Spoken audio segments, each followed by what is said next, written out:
Boa noite! Sejam bem-vindos a mais uma live especial aqui no canal. Hoje nós vamos conversar com um sujeito muito inteligente e vamos tentar aprender com ele, tentar extrair o máximo possível. Além de tudo, ele é um sujeito muito simpático, vocês vão ver. Então, chega de enrolar. Hindenburg Melão Júnior. Que honra recebê-lo aqui, viu? A honra é minha. Que é isso, muito obrigado. Eu que agradeço.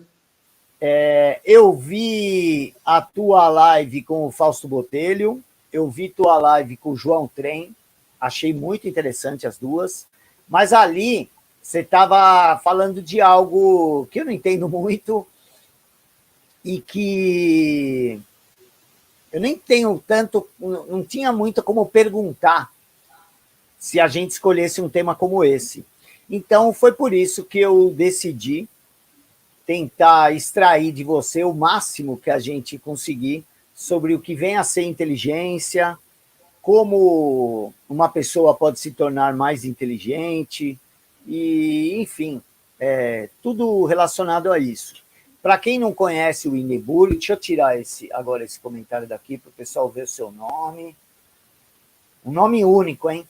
O seu nome é único no Brasil. Quem não conhece, o Hindenburg é um fenômeno de inteligência.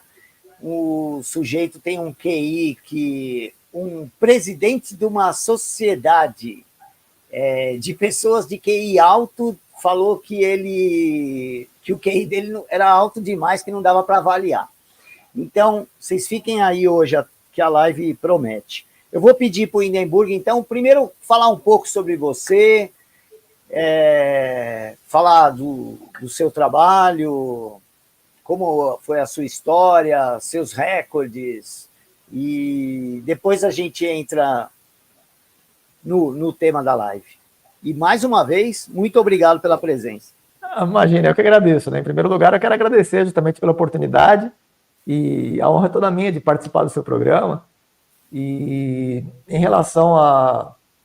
Bom, quando eu era criança, minha mãe fez a primeira vez o teste de inteligência comigo quando eu tinha 3 anos de idade, né? Que eu tive idade mental de 9, e depois fiz novamente quando eu já tinha 15 anos, e eu esbarrei no teto do teste, né? Não foi possível medir porque eu estourei o teto do teste.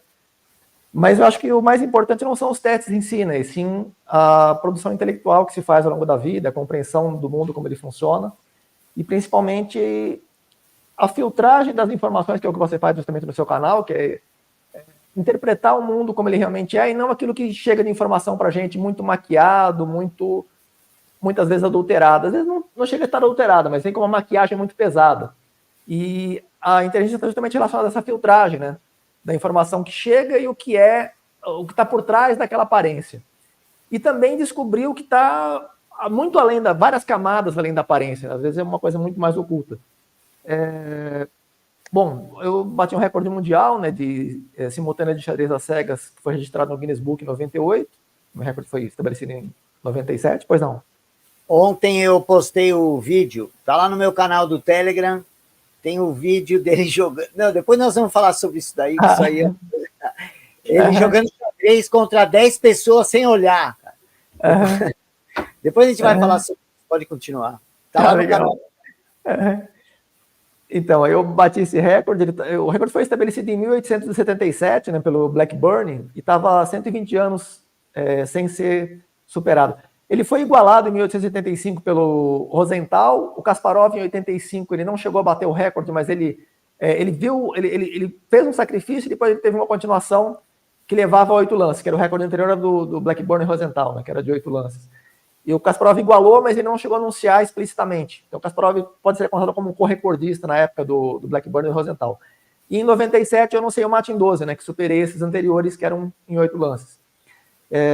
Eu desenvolvi vários projetos na área científica e matemática, né, não sei se daria para falar todos, vou falar alguns deles.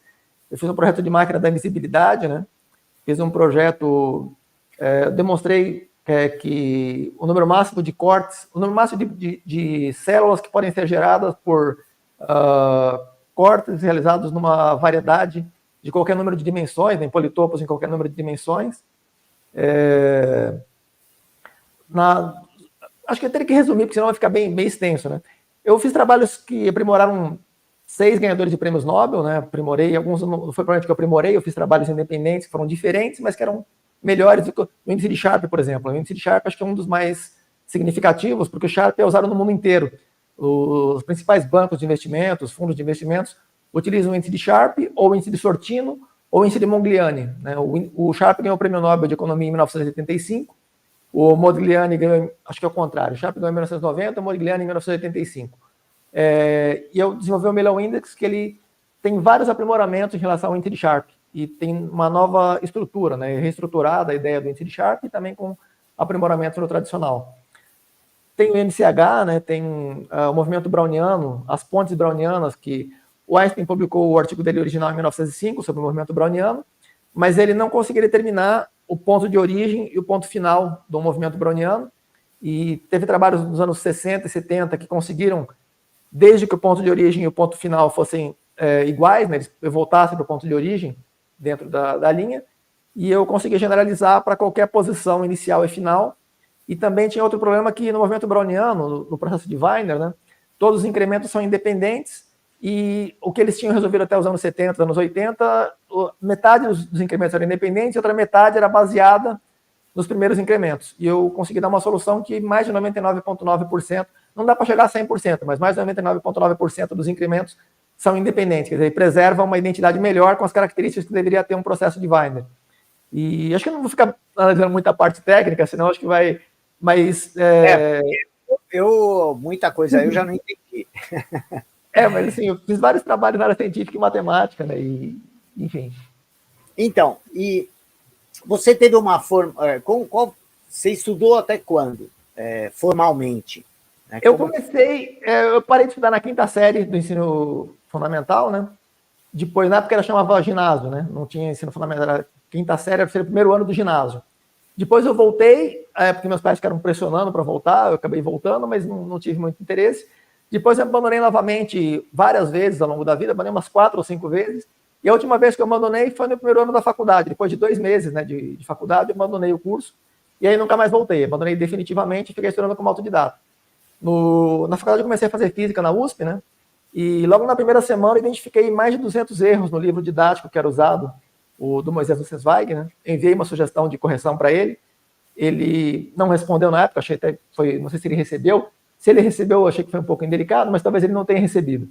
Por exemplo, quando eu enviei sugestão de revisão para o Steven Weinberg, que ganhou o Prêmio Nobel de Física em 1979, junto com o Salam, o Weinberg agradeceu e mandou uma mensagem simpática e tal. O Moisés Nussensweig nem respondeu, né? Então achei assim bastante indelicado. Quer dizer, um prêmio Nobel me respondeu me agradecendo, e o outro, né, brasileiro, não manifestou nenhum interesse nas sugestões que eu enviei de revisão. E no laboratório também tinha vários erros. No mural tinha uma plaquinha fixada, uma correta.